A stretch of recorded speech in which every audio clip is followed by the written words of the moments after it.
Hi, everybody. Welcome back to another round of At the Table.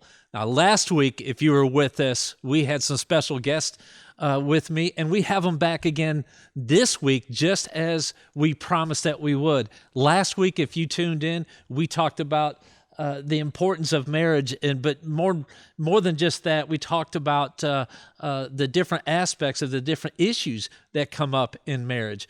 And if we remember, number one, if you remember, we with us last week, the number one issue in marriage was communication, not finances, but communication nowadays. So we have Mike and Marcia with us again. They're with the Forever Marriage Group. We are glad to have them here at Connection Point Church.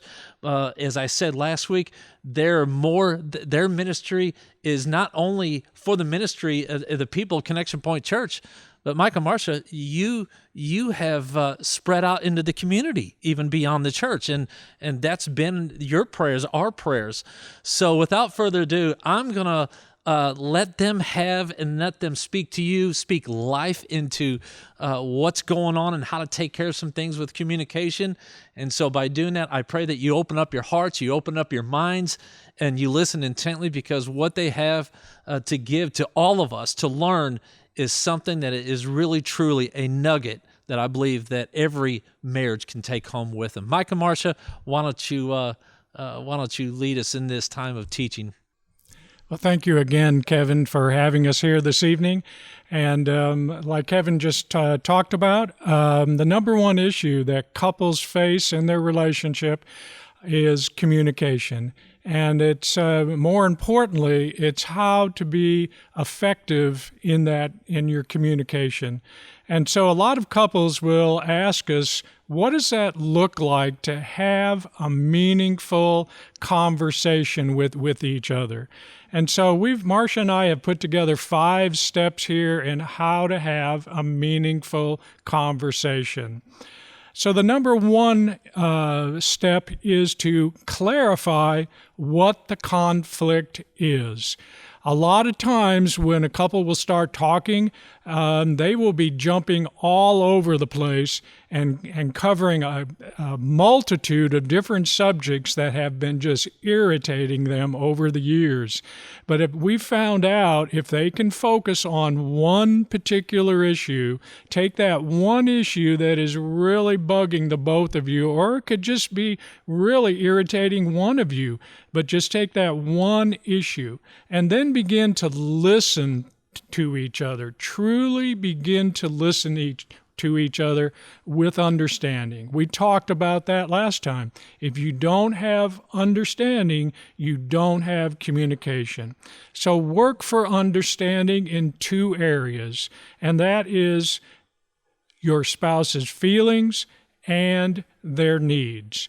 Those are the 2 areas that you need to listen for and focus on, and as you're talking about one particular issue that is really irritating you.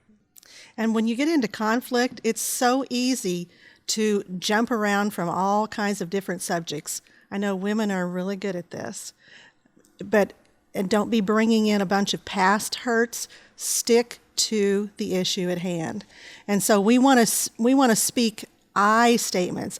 I feel, when you do this, I feel whatever, or I think. Don't use you statements, because they're a judgment. And so we try to do this ourselves. Even when you get into a little bit of a conflict with each other and the tempers are a little high, it's a little bit difficult sometimes to say, I feel or I think, but it's absolutely crucial in getting your point across, because otherwise you lose them. And it's not about who's going to win. It's not about that at all. It's about finding resolution to the conflict that you are facing as a couple. So it's really important to listen very attentively to your spouse, and to listen for those feelings that they're trying to express. We always tell couples to ask what question? The what question. The what question, not the why. Not the why. Because when you ask a what question, it's going to be an open-ended question. You're just not going to get a one-word response. And it's going to help the individual, particularly men, to share their feelings, because men struggle in sharing their feelings. And then the next issue is avoiding power statements. Power statements are like, I quit, or you always, or you never. Those are power statements. Don't use those because it's a communication killer. One of the things that a lot of people do too is they clam up. And it could be men or women, but the silent treatment doesn't get anywhere. You're not going to bring understanding to your spouse about what you're really feeling and what's inside. Don't withdraw emotionally and physically. We've had some couples that actually just left. And we tell couples there is a time, if it gets really tense, sometimes you just need to say, well, I need a time to cool off. And so we will come back to this later. And that's okay. But you're getting permission for that. And the next area, and we kind of brushed over it really quickly, but the next area is that you should have undivided attention. Put down your electronic devices, turn off the TV, and look at each other. Direct your attention toward your spouse and look at them. Have eye-to-eye contact with them. And it was funny. We had a couple years ago, and the gal, the way she dealt with conflict was she literally got in the car and she left. And that was her way of avoiding or dealing with the conflict. And that kind of kills the killed the communication. That's for sure.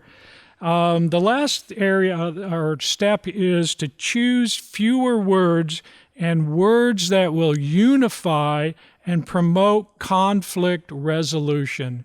Oftentimes, and Marcia made reference to this a little bit earlier, that we use, particularly women, they will use a lot of words because most women, on the average, have to get out 50,000 words a day. And a lot of them think that if I use a lot of words, I can just talk it to death, or I will somehow, in using all those words, I will enable my husband to understand what the problem is and how we can resolve it.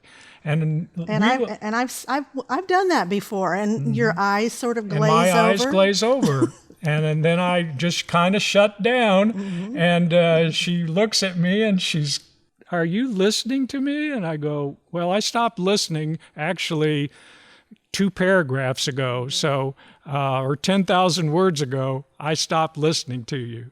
So stick to the issue at hand. Yeah. And we tell couples, don't do this when you've got a lot of things going on in the room. If the kids are around, save that for a little later time and just say, look, we've got an issue here. Let's talk about this later. Yeah. And it's perfectly all right to put it off as long as you get back to it. And if you're sitting down and you come to a point where both of you are really irritated, and you know when you are, and because you'll feel it welling up into you, that anger welling up into you, and a lot of times you just need to stop and agree that we need to stop the conversation, that we're both getting very upset. And oftentimes the wife will sense that from the mere fact that her husband is elevating his voice, and he begins to be yelling at her, and she'll say, "You're yelling at me," and he doesn't even recognize that he's doing that.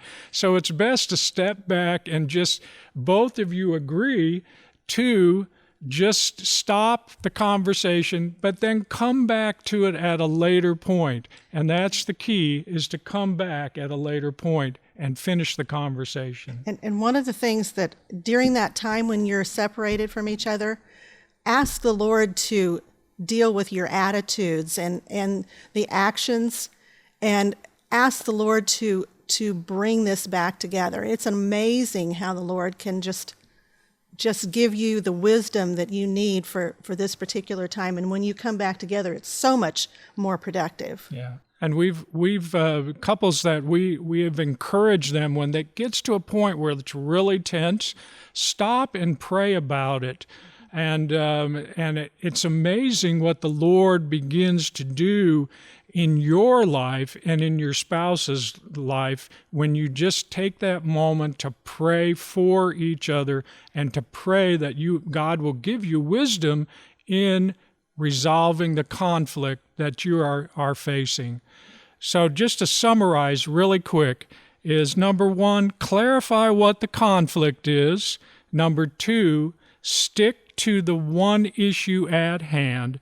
And number three, give your spouse undivided attention. Put away the electronic devices.